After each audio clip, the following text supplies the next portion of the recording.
Hey guys, so this is my third time presenting on Midday Connect. My name is Jacob Andra and love this group. It's awesome. I am going to present today a little bit about blogging and I do SEO for a living, so search engine optimization, including content production. In fact, content production, blogging, and other types of content are the main drivers of SEO for my clients, along with a few other initiatives as well.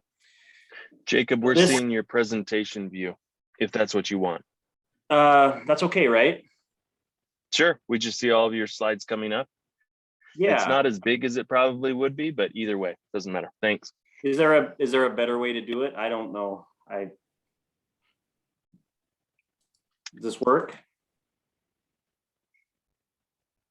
Yep, it works. I'll go with it.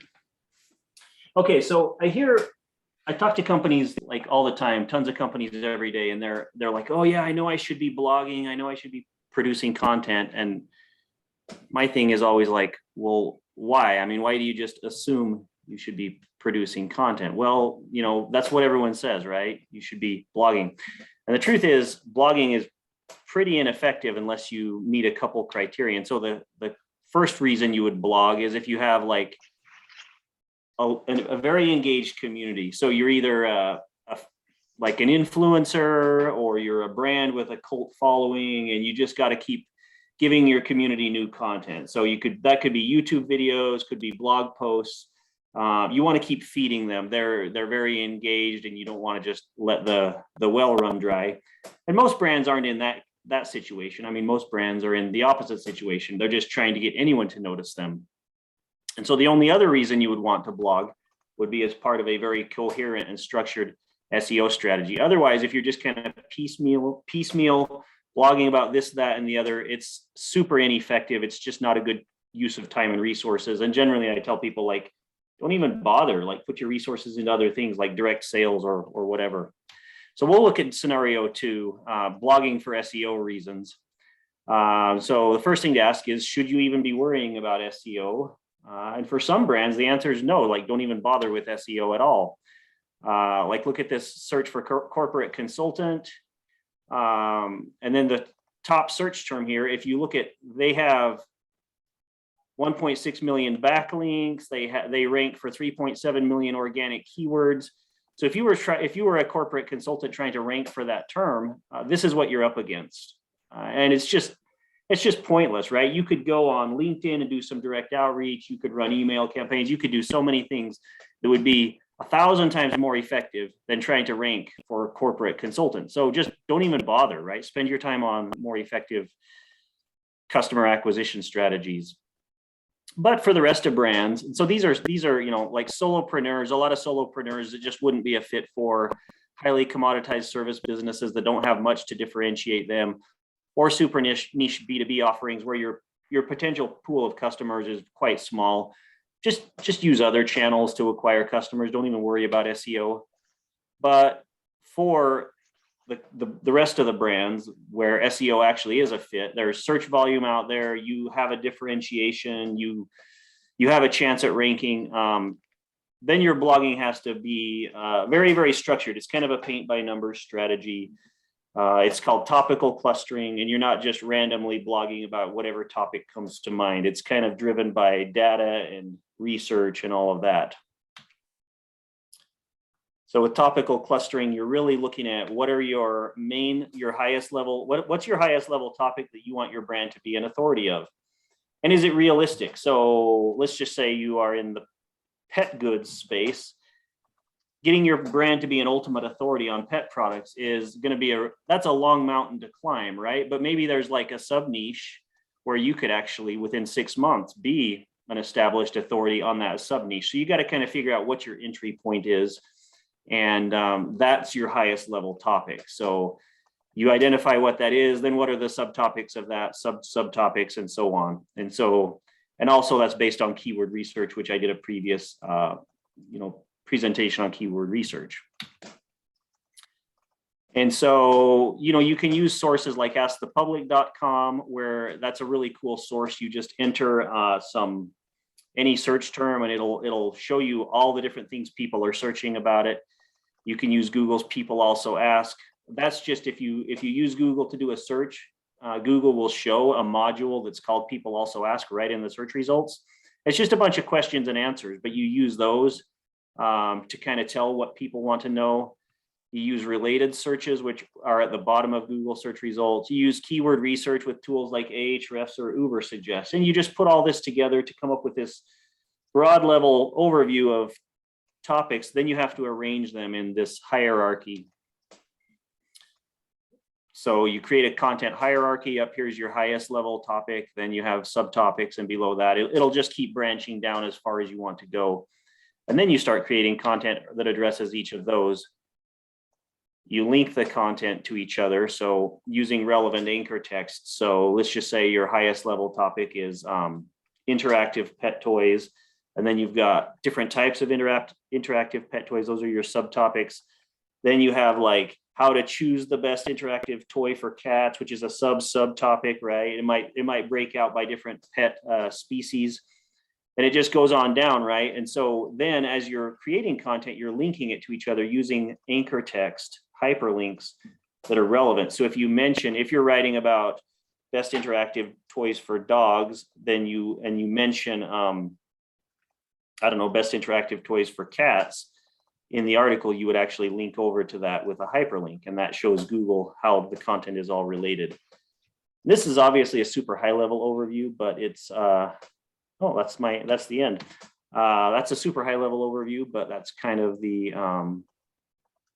way it all works. If you're approaching blogging or content production very systematically with the design of ranking and getting organic traffic to your site. So I hope that all makes sense. Any questions, thoughts? What was the tool that you used to check how many backlinks there are on a Google search? Yeah, that was, this is an Ahrefs screenshot. So right here, down here, that's just for that's Ahrefs. It's a paid tool. And I think they do have a free version. And there are other tools such as SEMrush you can use. So yeah, it just shows that, that intelligence there. Is there like a certain number where it's like, oh, if they only have 100 backlinks, it's worth trying for that keyword, or if it's over this number, it's just not worth trying? Sorry, can you say that again? Who's, is that Eric? Yeah. Is there a certain number where you'd say, yeah, it's actually worth trying to go for that keyword, or if it's past maybe 1,000, like it's already a losing game? Like what number is the minimum that you'd say, like, yeah, I'd go ahead and try to tackle that keyword? It's not really based on a number. You kind of have to dive into what the competitors are doing, how good their game is. And if it's just like super solid and it's a highly competitive term, you know, you've got a really stiff battle, but then you can go down a level and say, oh, what about the subtopics? Let's see how tough the subtopics of that term are. And then maybe you find a subtopic where it's like, oh yeah, I could tackle this. I could enter here and have a chance at winning over several months. So, you know, you go down as far as you need to go till you find the right level of granularity within the topic, even if the master level topic is too difficult.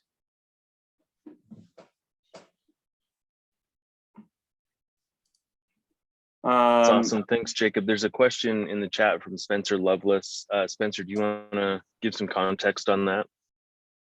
And so when you link from blog to blog, it makes sense to see it a lot with different blogs and newsletters that go out. What about if you post on LinkedIn and link back to Facebook and link to YouTube and link to all these other platforms? I mean, so when we talk SEO, we're usually specifically talking about trying to get your website to show up in search results. There are strategies for getting your YouTube channel ranked or your individual YouTube videos. We've talked about that. Linking like from LinkedIn to Facebook, I wouldn't really see a ton of benefit in that per se, but potentially linking from LinkedIn to your web blog, your website blog. So if you do an article about some specific aspect of 3D printing and you link to that from LinkedIn, that might have a small amount of benefit. I don't think it would be a lot.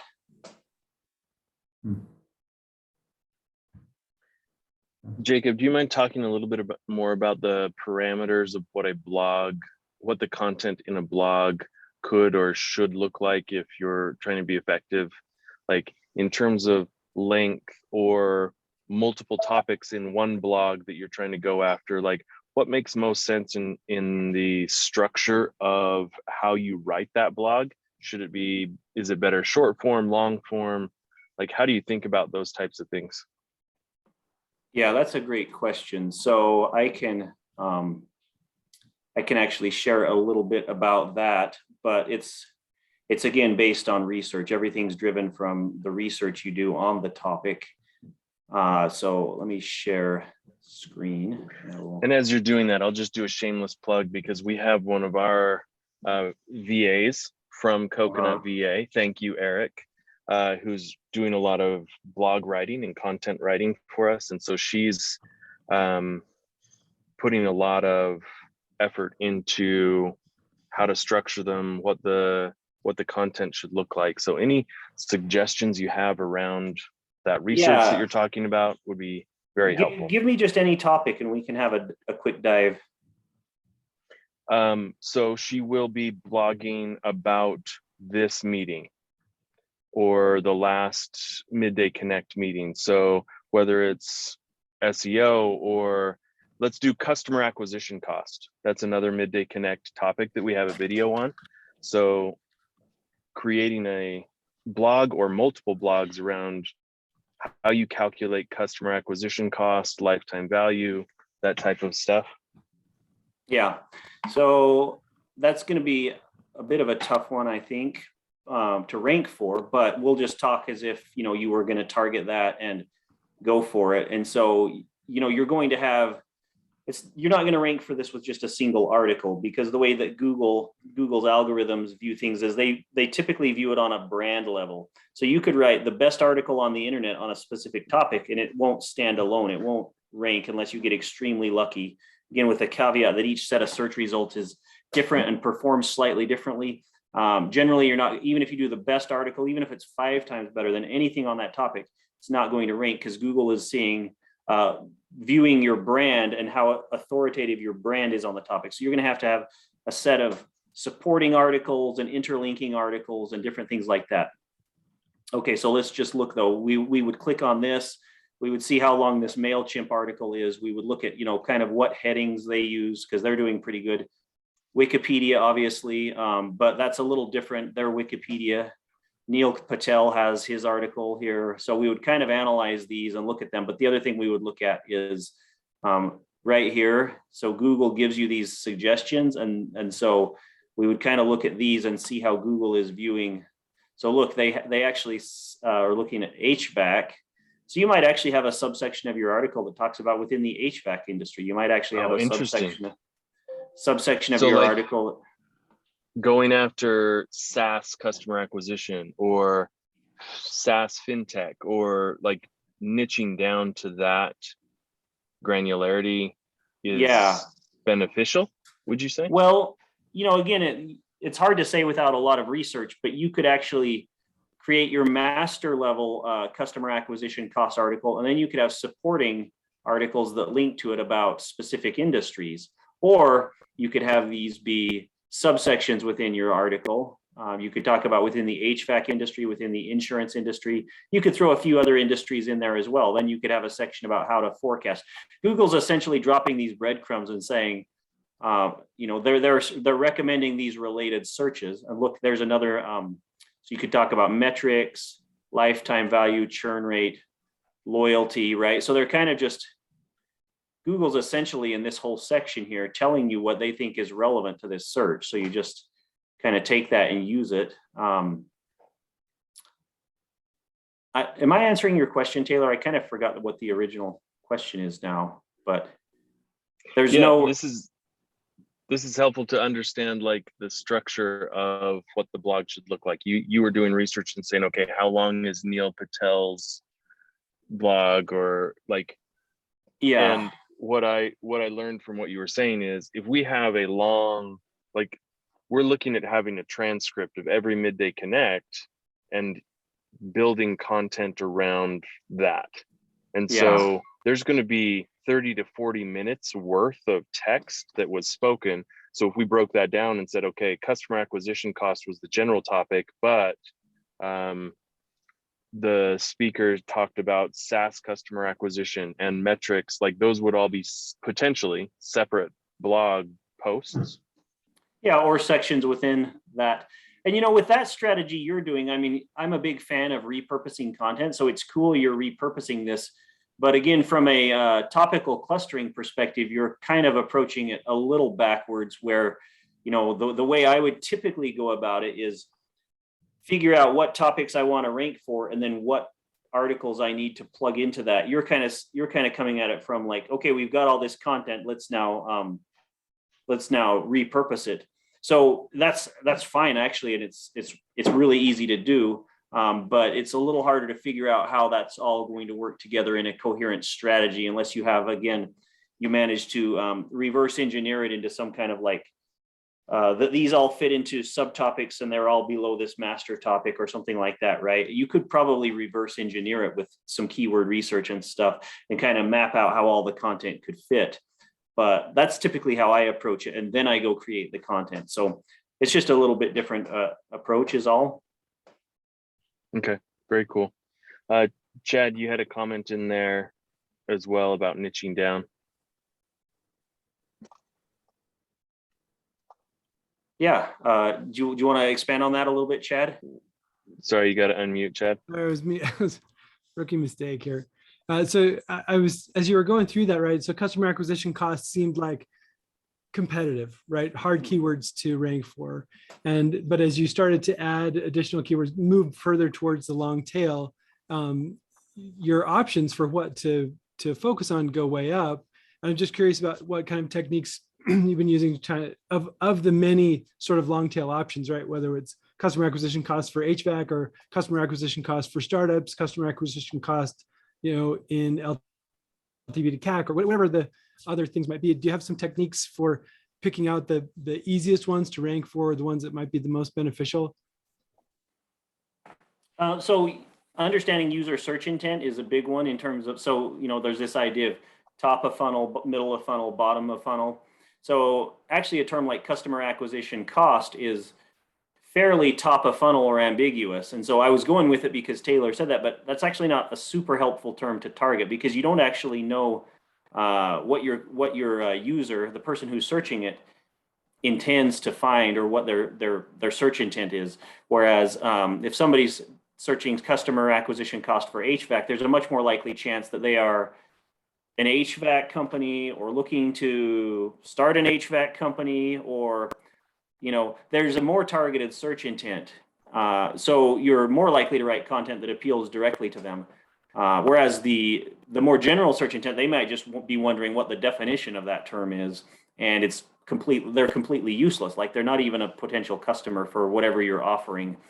And then you get like the really bottom of the funnel terms where it's like consultant for HVAC customer acquisition, right? That would be like ultra long tail. That might get only like 20 searches a year. But if you rank for that and you're a consultant for HVAC companies to help them increase customer acquisition, then that would be like highly valuable to you. So thinking about what the search intent is and how it falls into that funnel and how targeted it is to what you offer is also important.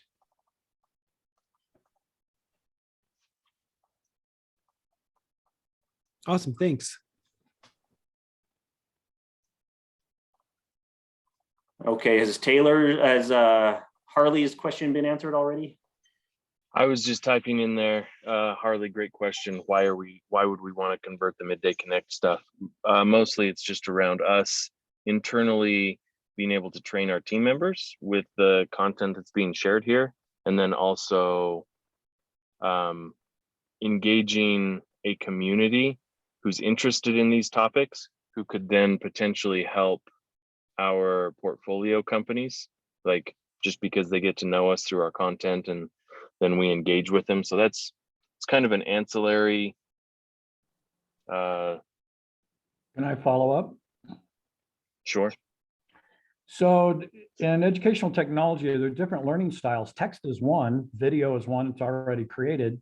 So if people want to consume the content and they can't do it because your library is not accessible to them for the existing recordings, then you would want to produce it in text for some other reason besides learning. It might be because somebody could search for it or something else. But I'm thinking very high level here. It's going to take a lot of time unless you use automation to convert audio to text. Yeah, it's already all converted. And we did use automation. So otter.ai converts all the videos to text, and then Zoom has a transcript functionality. So everything we're saying here is now in Zoom's transcript. So that's not a tough part for us.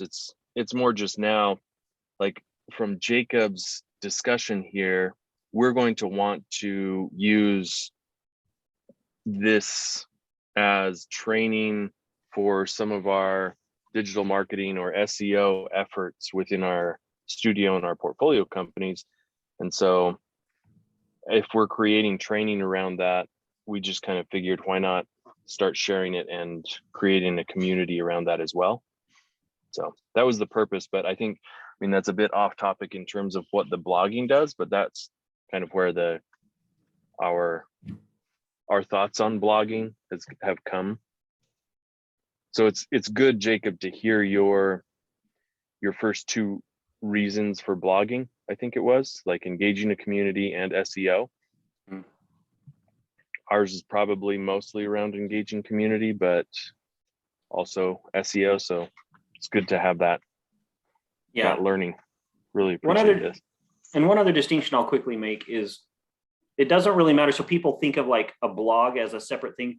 Think in terms of website content generally. And so like if you're on WordPress, they have pages and posts. So if you're blogging, you do a post. And if you're doing some kind of service, it's usually a page.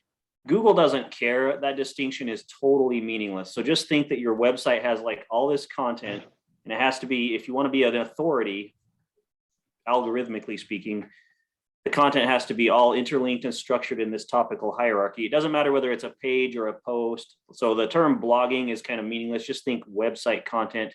Each URL on your site, whether it's a page or a post, or in Shopify, they have these different taxonomies, collections and products. Those distinctions are totally meaningless for SEO. That, you might have a service page with blog posts supporting it in the hierarchy. It doesn't really matter. It's all just content on your site that needs to be structured in a topically relevant hierarchy. So just wanted to kind of point that out. That's helpful. That topically relevant hierarchy, I guess, just in the time we have left, Jacob, I'd love to get some kind of thoughts on, I'm imagining that the adage of when you should plant a tree, or when the best time to plant a tree, is very similar to when you should start blogging or creating content like that. And so if you're starting today or planting that today, what would be the first 3 steps someone should take and think about when they're creating their blog for the first time? Get really clear on what you want to be seen as an authority for, and make sure it's something you realistically have a chance of your site becoming an authority on. Map out the different topics and subtopics, and then do keyword research. Understand what customers are searching for, then you kind of map those things together and you have kind of your overall content strategy. Super helpful. That's cool. Back to maybe one last question that I have, and I'm just taking all the time. Sorry about that. But to Spencer Lovelace's question, like if you have multiple platforms, when you're doing those first 3 steps, kind of, you mentioned, map that out. But like if I'm a TikTok phenom who just went viral, like Eric Espinosa, how do you integrate those different platforms and all the videos that Spencer Lovelace is posting on 3D printing? Like, is that just part of that grander strategy?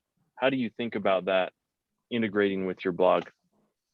Well, there's no direct correlation between, say, a platform like TikTok and your website, but Google does have a broader awareness of brand, and they assign an entity. And even, if you know how to look for it, your brand actually has a specific machine ID. So Google knows what your brand is on the internet. And so while there's no direct correlation between your TikTok channel blowing up with followers and your website SEO, there might be an ancillary benefit because Google sees that like this person is recognized. I mean, there might be some kind of carryover effect where it's like Google sees, okay, this person is really recognized on TikTok, and we therefore, you know, that weights. So the algorithms are like so complex, they have thousands of factors. And so it might influence like specific weightings of specific factors where they see, okay, this person, Eric Espinoza, we now assign a higher weight to their expertise in this domain. And we also know that they are associated with this website. So there's this kind of carryover effect where indirectly it does kind of help, but it's not, there's no direct relationship between any of these. They all operate quite independently, but somewhat loosely related, if that makes sense. But I guess just a thought about that too, Taylor, is like you, depending on the platform, you can create a relationship with the links that Jacob was talking about, right? Like if you have a piece of content and you want to promote it on these different channels, you link back to, like, you can link back to it from Twitter, link back to it with LinkedIn, link to it from YouTube, upload your custom SRT file to YouTube so you get searchable content on the video, link that back. I think that, so even though like, you know, TikTok maybe isn't the strongest for that particular use, but a lot of those things you can create connections, even if they aren't, like just having content there doesn't bump your SEO, but it can create a way for people to flow back to your website and take action that you want there. Yeah, and traffic is one of the signals Google uses in assigning relevancy. So if you're driving traffic from let's say you have a lot of Twitter followers, you do a blog post and you share the link on Twitter and you get people landing on your blog post, that will probably, you know, improve your SEO a bit. We did a TikTok that was doing really well, and we posted a link to the website. And I can't remember if it was in the description or not, but as soon as we did that, it was dead. Like there was nothing else after, and it's like, what the heck? Yeah. I mean, like your TikTok videos stopped growing viewership, or people came to the website and so people just didn't want to be advertised to, or No, like the amount of views was growing exponentially, and as soon as we put that link in there, the views just dropped. Where did you put the link, in the comments? I think it might have been in the comments. So I put my link in my bio, and I put a Linktree link. And last week I got 7,000 website clicks just from that, and nothing's hindered it because it's link in bio. But if you're I would to put it like imagine in the actual TikTok video, Yeah, I would imagine TikTok doesn't like links sending them away from TikTok. And so their algorithm may not push people to it if you're trying to send people away from it. So that link tree or link in bio is interesting. Well, cool. I think we're at time today. Jacob, this was fantastic. The recording should be up on the middaykonnect.com soon. And really appreciate this. This is super helpful. If anybody has any questions or wants to pick Jacob's brain anymore, is the best way to reach out to you, Jacob? LinkedIn, or what do you want? Yeah, just find me on LinkedIn, Jacob Andra, and I think I'm already connected to most of you. And if I'm not, just look me up. Happy to, you know, just talk this over with you if you have questions. So yeah, feel free. Cool. Jacob, thanks so much. Really appreciate it. All right.